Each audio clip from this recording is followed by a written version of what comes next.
has lived here except for one, and that was George Washington. I know you don't really, you're probably saying, oh, this is normal. To me as a tour guide, I'm going like, uh-oh, what the heck is going on here? Because normally you do have these black box fence here, that's normal. What's not normal is just behind it, those concrete barriers with that, 8-foot black fence in the middle of the street. That is not normal. And they put that up sometimes for, like, if they're expecting maybe some protests. The other black fence that you see on the other side of the street, the other side of the sidewalk, that is normal. And that black fence was just put up a couple of, no, not a couple of days ago, a couple of years ago, about 2 years ago. It used to be about 5 foot shorter. And somebody jumped over the fence. Oh my Lord. And then Omar Gonzalez, about 8 or 9 years ago, he went into the White House before he was finally subdued. And a couple of weeks later, another guy tried the same thing. He didn't get very far. No, he didn't die. The canine units got him. And like a couple of weeks later, I'm reading the story, and the guy was charged with assaulting 2 federal agents. And I go, I don't remember hearing or reading about a struggle. It wasn't with humans. It was with the dogs. The dogs are federal agents. They got charged with assaulting the canine units. Oh, I see that the flag is flying on top of the White House. What does that mean? That the flag is flying on top of the White House. That's all that means. I know what you're thinking. No, Larry. He's in. No. Well, he could be. That flag flies 24/7, 365, whether he's here or not here. So how do you know whether the president's here or not? You really don't unless you're checking the news or on the website. There's a black flag under there with 6 letters. What are the 6 letters? POW and MIA. What does POW stand for? Prisoner of war. What about MIA? Missing in action. It flies 24/7 here and a lot of our war memorials as well.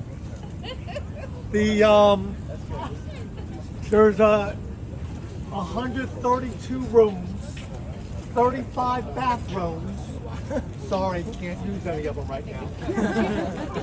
There's an east wing, you can barely see it under the trees, and the west wing. Do you see how it goes under the trees and then pops up? At the very end where it pops up, that's where the Oval Office is.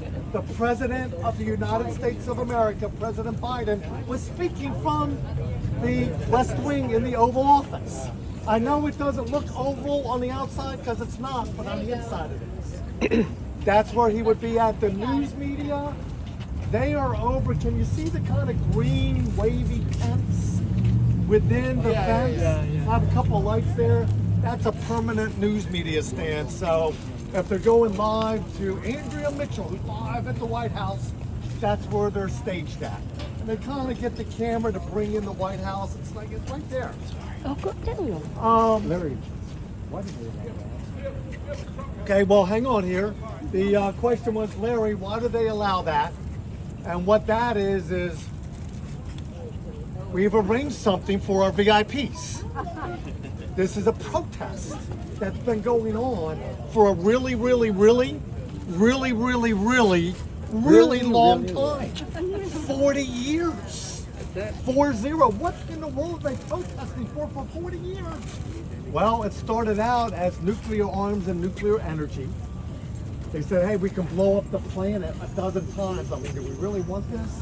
Then it was also, they've always supported Palestine as an officially recognized country, human rights issues, and then it's morphed into this other stuff. You can see the signs, whether it's climate change or Black Lives Matter, whatever. But the whole point is, the reason that it's allowed here is because it's your First Amendment freedom of speech. That you can come right outside the White House, pitch a tent.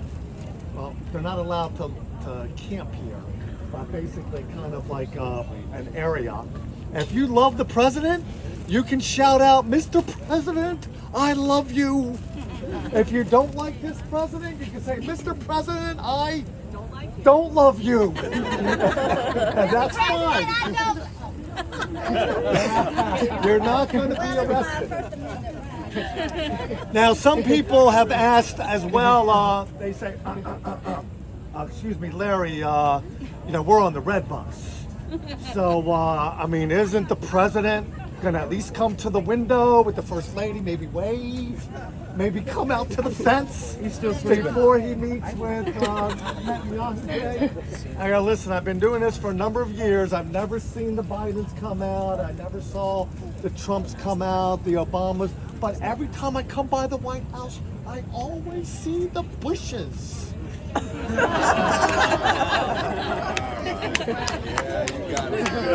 Oh, you guys would really like that. Yeah. But they removed those because there was an eyesore. I also people say, well, Larry, is this just blocked off Pennsylvania Avenue just for this, and they'll open it to traffic? When was this closed? January 6th, right? No. Oh, okay, maybe way back 9/11. No. Before that, it was 1995, a place called Oklahoma City, Oklahoma. Oh, yeah. Do you remember the guy in the van? What was his name? Timothy McVeigh, that parked the van, made a homemade bomb, and blew up the mural building. Ever since, 150 plus people died. They go, you know what? Somebody could just park right here, blow this up. They've closed it ever since 1990. 20 odd years, whatever. Alrighty, that's the VIP Red Bus Presidential Executive Briefing on the White House. Any comments or questions? Alright, I see we need to move along, guys. We got